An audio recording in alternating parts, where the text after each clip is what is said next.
Everyone has felt it at least once. The warmth of being someone's everything.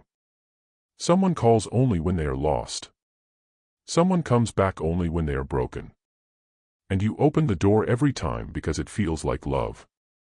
But what if it was never love at all? What if it was just need? This story is about something most of us have never questioned. We were taught that love means sacrifice. We were told that staying is strength. But sometimes the most important thing a person can learn is the difference between being loved and being used, gently, quietly, and often by someone who truly believes they love you. Let me tell you about a woman named Mara. Mara lived in a small village between two hills with a road curved just enough that you could not see what was coming until it was already in front of you. She was not rich and she was not famous, but everyone in the village knew her name because everyone needed her. If a neighbor's roof was leaking, Mara brought her husband's old tools without being asked. If someone's child was sick and they had no one to watch the other children, Mara took them in. When old Thomas from the hill lost his wife and sat alone for 3 weeks without eating, it was Mara who came every morning with bread and sat beside him in silence until he found words again. People said Mara had a gift. They said she was born to help. And Mara believed them because when she helped, she felt something close to peace, like she was exactly where she was supposed to be. She had a husband named Edric. He was a quiet man with kind eyes and strong hands, a man who could fix almost anything made of wood or stone. But Edric could not always find steady work, and when times were hard, he grew distant. He stopped speaking at dinner. He stopped asking how her day was. He would sit by the fire and stare at it, and Mara would bring him tea without being asked, and he would take it without a word.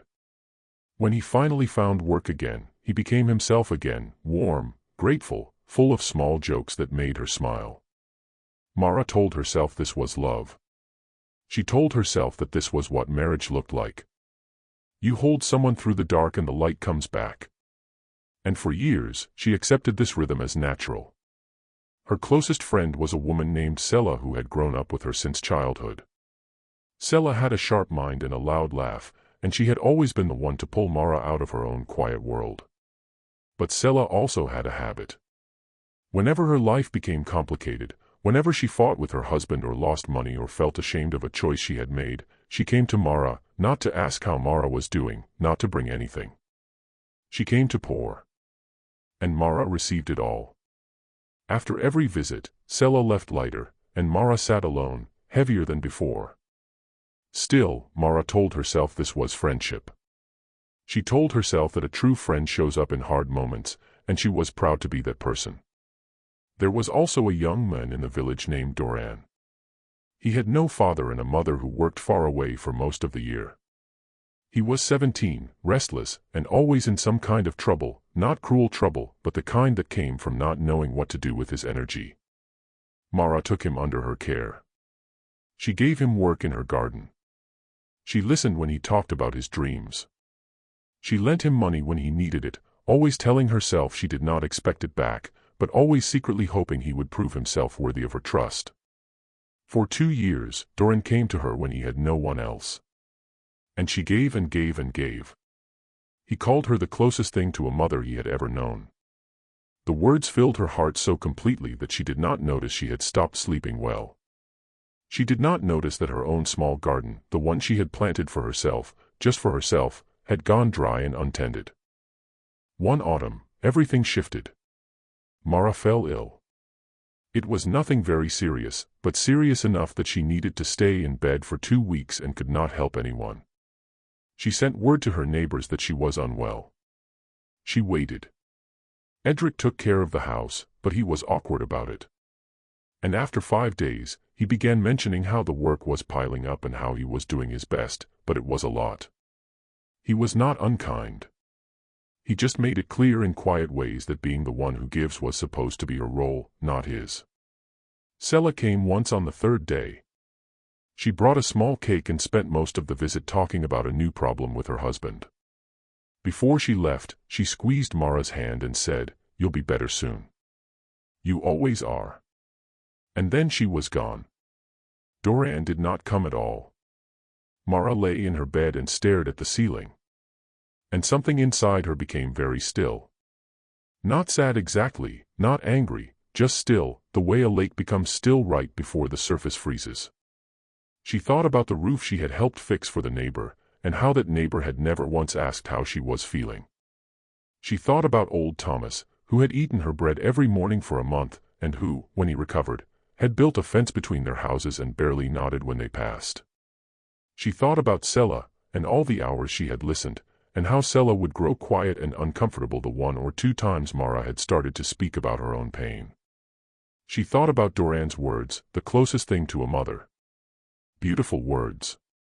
But a child who loves his mother comes to her when she is sick. And she understood something. Not with bitterness, but with the quiet, aching clarity of a woman who had finally stopped looking away. She had not been loved. She had been useful. These are not the same thing. Being loved means someone sees you when you have nothing to give. Being useful means someone sees what you can do for them.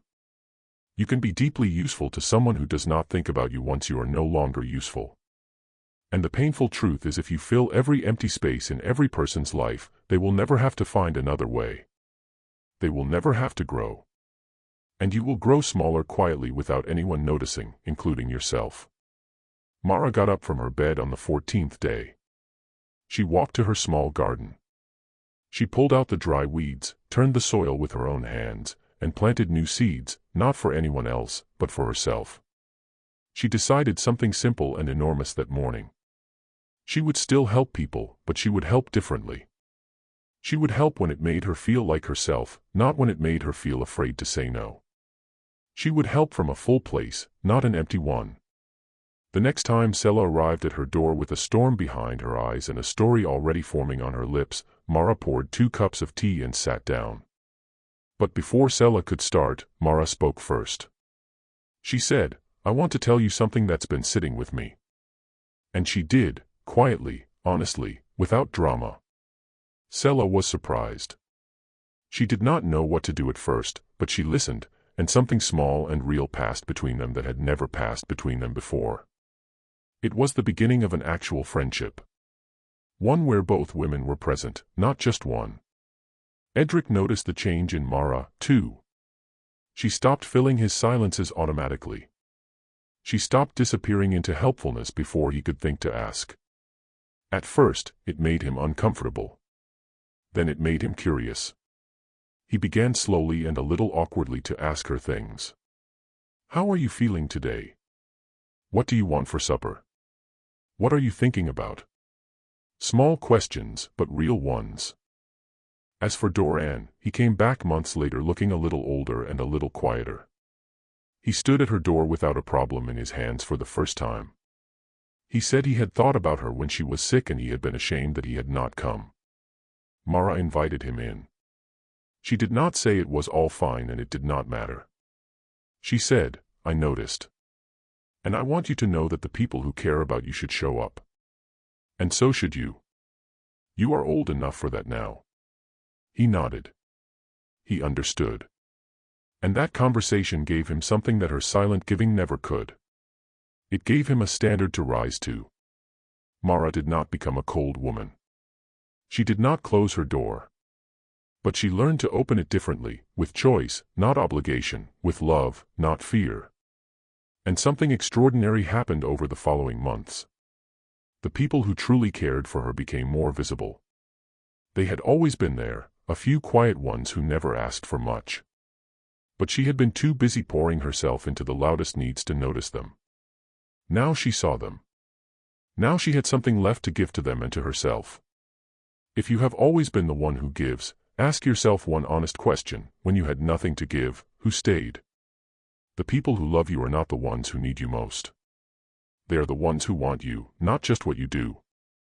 Being needed can feel like love, especially if no one ever showed you what real love looks like. It feels warm. It feels important. But need is hungry. And it does not ask how you are. It only asks what you have. You are not a service. You are a person. And the moment you start treating yourself that way, you will see clearly, without anger, who is ever really there. Give. Be kind. Open your door. But do it from a place that is yours. Do it because you choose to, not because you are afraid of what happens if you don't. That is not coldness. That is the beginning of real love for others and, most importantly, for yourself. Mara planted new seeds that morning. And her garden grew back stronger than before. If something in this story felt familiar, if you recognized yourself somewhere in it, then this channel is for you. Every story here is a seed. And if you press like, leave a comment, share this with someone who needs to hear it, or subscribe so you don't miss what comes next, you are helping this garden grow.